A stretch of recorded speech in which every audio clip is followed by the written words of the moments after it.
On my lap today, I have the latest publication from Peveril Publishing, the Hammer Mummy Scrapbook by the brilliant Wayne Kinsey. Always look forward to a new publication from Wayne.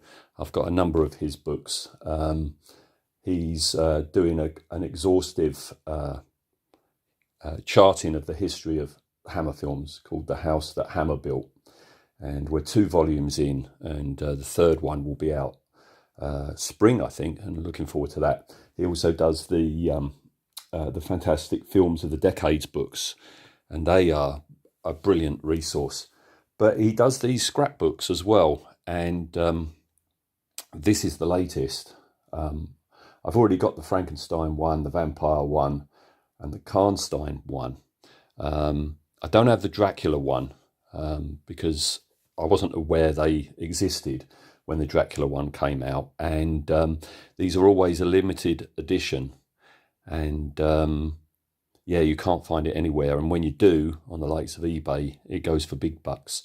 So I'm resigned to the fact I'll never have the Dracula one, but it just means that I've got to keep an eye out for when a new one arrives, and yeah, I'm signed up to their website and their Facebook page, and last week there was a build up to this being released, and then suddenly they announced it was available, and I think the website crashed with the demand of it, so I had to wait for the next morning for the website to be put back up, and I ordered it, and it came a couple of days ago, so I thought I'd have a flick through it with you. All right. So it's on my lap rather than, have a camera pointing down at it like so, for a reason. And that's the reason is I want the spine to remain intact for as long as possible, because this is going to be a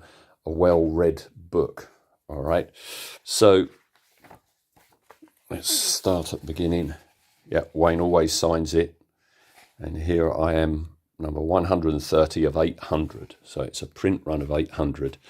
There he is. There's the man himself with the 4 mummies, except Valerie Leon. Valerie Leon isn't a mummy per se, is she? I met her last year, and yeah, she's a lovely lady. Right.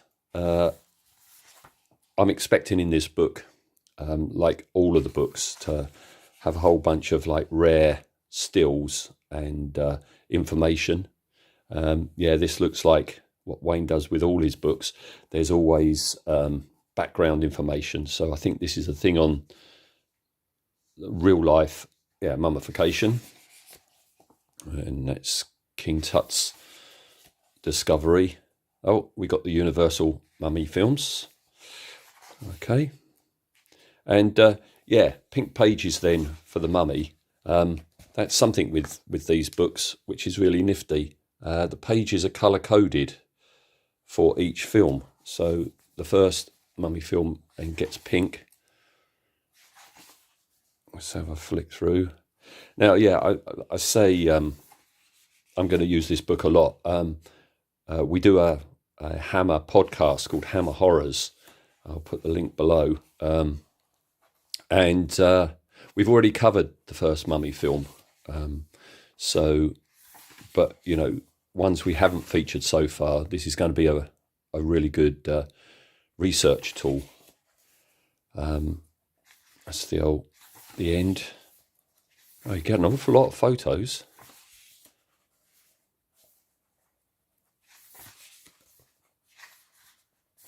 Oh, very good. Good old Felix. So many photos, blimey. Michael. This is good. Never seen that before. Wow.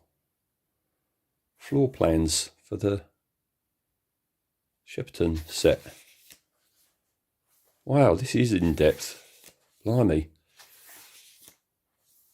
Wow. Load of these. I've never seen these before. This is excellent. This is only the first film.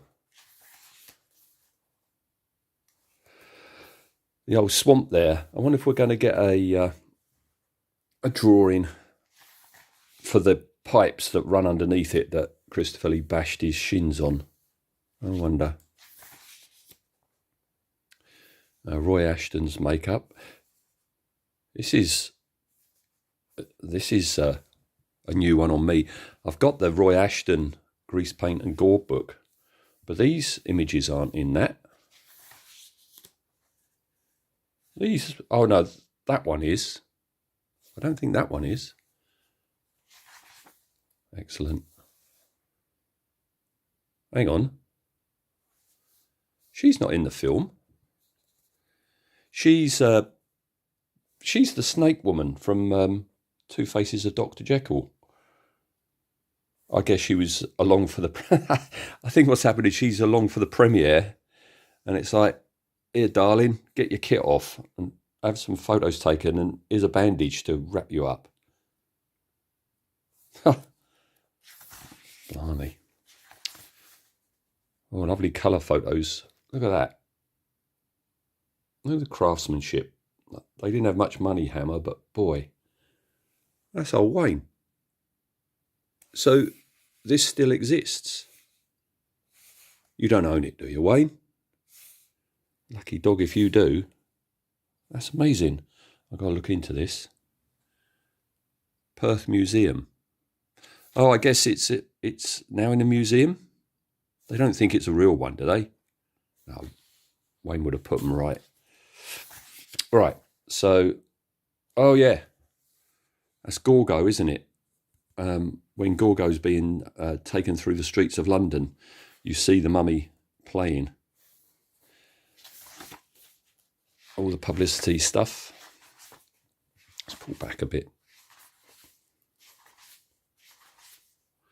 Curse of the Mummy's Tomb was the second one. This is a film we haven't covered yet. We're covering the films out of order, so that is still to be featured. So yeah, I'll be turning to this book. God, so many stills.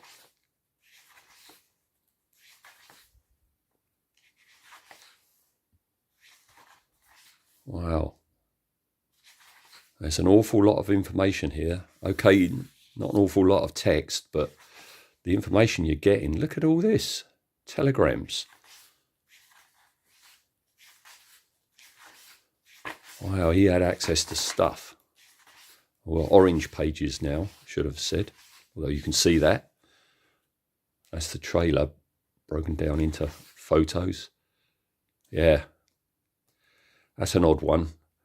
This is Hammer's concept art for it, with the idea being it would be a 10, 20 foot tall mummy before common sense stepped in and went, you can't afford to do that. But then they still use the concept art for the poster. Yeah, don't waste anything.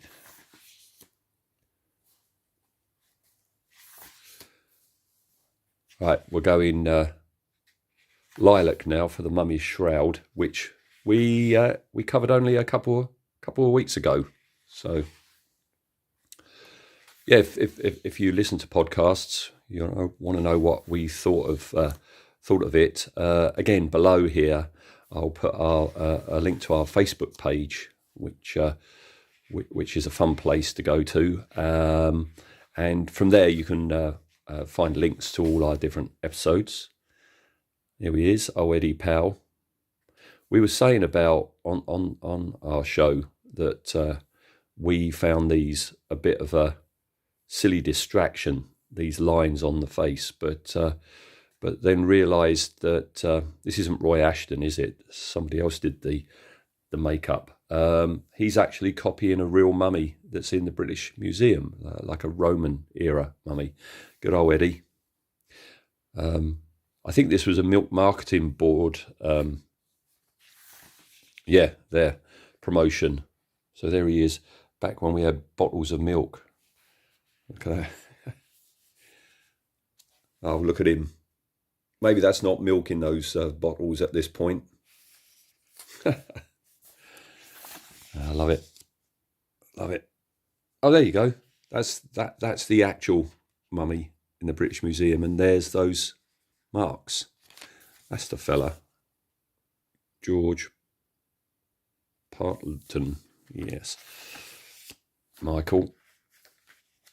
We're falling in love again with Michael through our podcast. That's his makeup box. Wow, I didn't know he had his own makeup box. Blimey.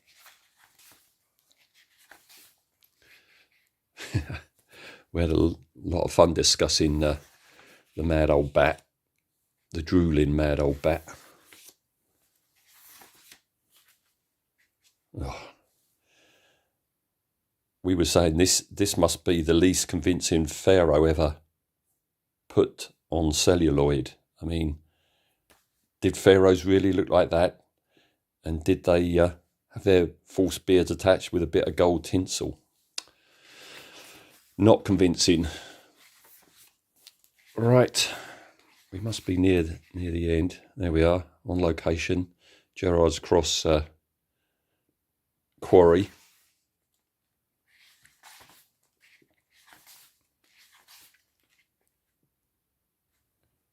That's not Roy Ashton. Oh, no. This must be Ian Scoons. This is... I can't really tilt the camera. This is Ian Scoons' drawings. It's got to be. This is him explaining how to do the disintegration effect of the mummy at the end. Yeah. Never ever seen that drawing, and these are really good photos. Yeah, because that is Ian Scoons in the gloves, pulling away at the flesh of the skull. That's a plastic skull with fuller's earth and powder paint, and he just crumbled it away. God, I could have done with this when we were doing the podcast. Publicity stills, posters. Blood from the Mummy's Tomb, very last Hammer film. Ah, the lovely Valerie. I thought there might be a load of shots like this. Yes. Yeah, I met her last year. She's lovely.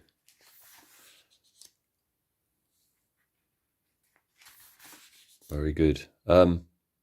John Gore has said, that the resurrected Hammer are going to make new films and remake films. And, if they do remake Blood from the Mummy's Tomb, it'd be nice if Valerie's got a role in it.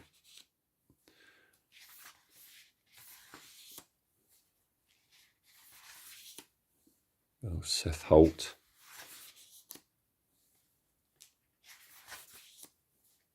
God, so many photos. I've never seen any of these set designs for it. Blimey. I've got my money's worth reading-wise, haven't I? Oh, there's the rare stills of Peter Cushing when he was attached to the film, but then had a bow out because his wife was so ill. And that's when Andrew Keel took over. I wonder if we're going to have the banana scene in here. The infamous banana scene. That's not why the pages are yellow, is it? Because of the banana scene.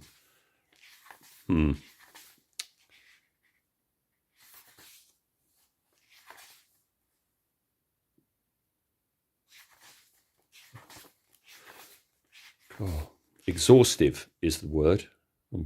Bloody hell, that is bloody.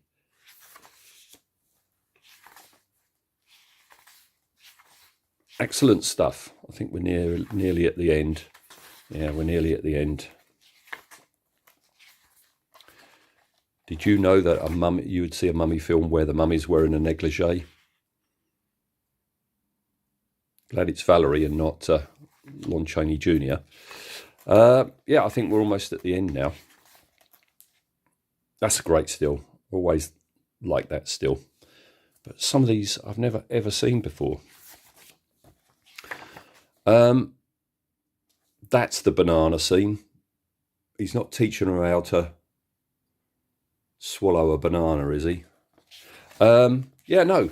So got a lot of reading ahead of me. This is my nighttime reading from now on for quite a while by the looks of it. So there we go. That's my flick through. Also below here, I'll put a link to Peveril Publishing. As I say, it went on sale about, I don't know, 5 days ago. I don't know if it's sold out. If you see this and you'd like this, I'd urge you to head on over there. Ooh, I've seen that one before. Bram Stoker's Blood from the Mummy's Tomb. Yeah, if that's whetted your appetite, I would say head on over there and see if you can nab one. And I really do recommend that you subscribe to their news, emails, etc., and follow them on Facebook. But looks like another top-notch production from Peveril and Wayne. So thank you very much.